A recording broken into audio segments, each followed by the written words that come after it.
ដើម្បីចាប់ផ្ដើមសម្រាប់កម្មវិធី Web Browser របស់លោកអ្នកបន្ទាប់មកសូមចុចទៅកាន់គេហទំព័ររបស់អង្គការទិន្នន័យអំពីការអភិវឌ្ឍសូមលោកអ្នកចុចលើប៊ូតុង Menu បន្ទាប់មកចុចលើប៊ូតុងព័ត៌មានទិន្នន័យសូមលោកអ្នកជ្រើសរើសយកការចុះដំណឹងអំពីការរំខានព្រៃឈើ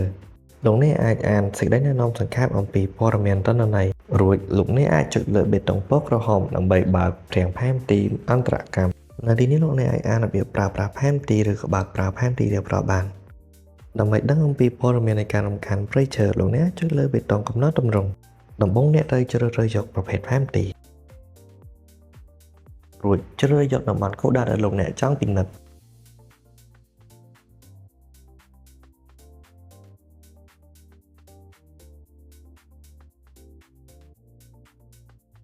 បន្ទាប់មកលោកអ្នកក៏អាចកំណត់យកចំណុចថ្ងៃដែលលោកអ្នកចង់ស្វែងយល់ដែរ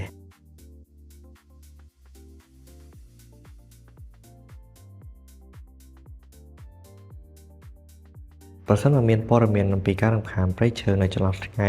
និងតំបន់ដែលលោកអ្នកបានជ្រើសរើសនោះប្រព័ន្ធនឹងបង្ហាញទិន្នន័យនៅលើផែនទីលោកអ្នកមើលផែនទីបានដោយធ្វើការ zoom ឬក៏ចុចលើតំបន់ពណ៌ក្រហមដើម្បីមើលព័ត៌មានលម្អិត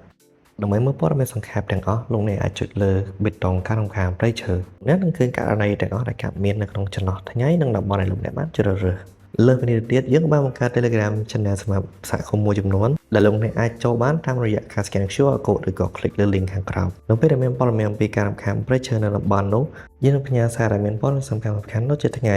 ទីតាំងនិងនិយមការនិង link ទៅកាន់ Google Maps ដើម្បីលោកអ្នកអាចធ្វើដំណើរទៅកាន់តំបន់ដែលមានករណីកើតឡើងផងដែរ